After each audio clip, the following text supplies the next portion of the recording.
In the border region between the barren lands and the western nations, there stood a lengthy structure known as the Long Wall. Legend held that this wall was constructed through the divine efforts of the god Luminas, with the purpose of shielding civilization from the scorching sands of the Desert of Death. The Long Wall held a sacred status due to the presence of a unique safeguard, a magical barrier called the Magical Repellent Barrier. As its name implies, this barrier's primary function was to ward off the intrusion of monsters. The barrier would activate to shield the Long Wall, thwarting the advance of monsters from the Desert of Death. Atop the Long Wall, there stood a skeleton adorned in sacred attire, Adalmann. Moments ago, a spatial distortion had been detected, and a large-scale teleportation had revealed an army of giants. As my god foresaw, the enemy has teleported, Adalmann remarked. They expected the enemy to be disoriented after moving such a great distance with Maya's ability. Dagruel's group had intentionally displayed their march to catch Lumina's off guard. Even from a distance, the majesty of the Chained Titan army was apparent.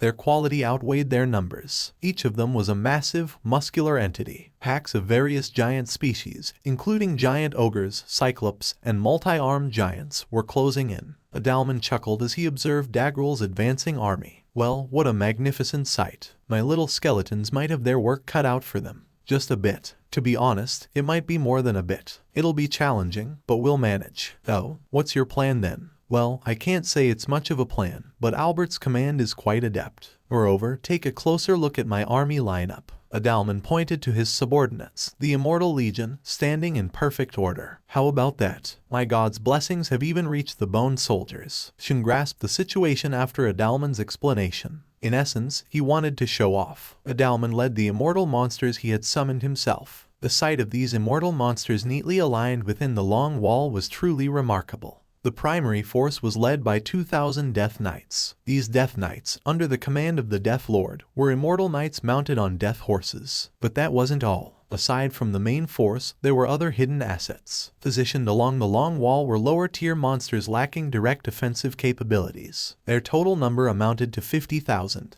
10,000 zombie soldiers, 20,000 bone soldiers, 10,000 bone archers, 10,000 bone knights. Shion squinted at Adalmann's prideful subordinates. Initially, she had believed that having as many skeletons as possible would be pointless. However, her perception changed upon seeing their equipment. More importantly, she had a question. Adalmann, how did you acquire all this equipment? Well, it's a straightforward tale. I've been pilfering cheap gear from adventurers, crushing them, and using the proceeds to directly purchase iron ore. I also have connections with merchants and make use of them. But do challengers even reach the floor you're guarding? Hahaha. As for that, I dispatched my men on missions to that location. It's also a form of training, killing two birds with one stone. Yes, indeed. I was pleased to see that many of the Imperial soldiers had quality equipment. But what pleased me even more was defeating the Iron Golem. Adalmann had not only toyed with adventurers in the labyrinth but also diligently collected materials. The terrain of the 51st to 60th floors occasionally featured golem monsters, including valuable iron golems rich in high-quality iron.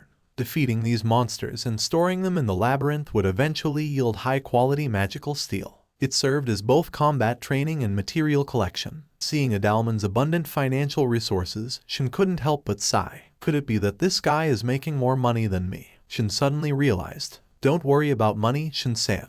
Just take it from the enemy. I see, you have a point. Right, I'm so clever. This situation isn't favorable. I'd best keep my words to myself around Shindono, Adalmann wisely assessed. Recognizing the potential trouble that could arise from speaking recklessly, his good friend Master Gadra, who had come to assist, nodded in agreement. Well then, Shindono, as we planned, we'll take the lead. Very well. I grant you permission to be as aggressive as you need to. The battle then commenced, disrupting Dagruel's army's intended advance towards the Holy City. Dagruel, frustrated, watched as his vanguard was decimated by a missile, realizing that his plan had been thwarted unexpectedly. What's your next move, elder brother? Hehe, it's been a while since we've been in a true battle. Let's allow them some time to get back in the groove.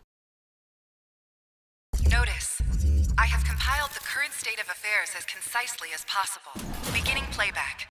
I would like to shout out to my top Patreon followers, Quest, Cheesebean, Carito, Jason Torres, and Edward Balestream, and also for the top commenter of the week. Thanks for watching. I'll see you on my next videos. Please don't forget to subscribe, like, and comment below.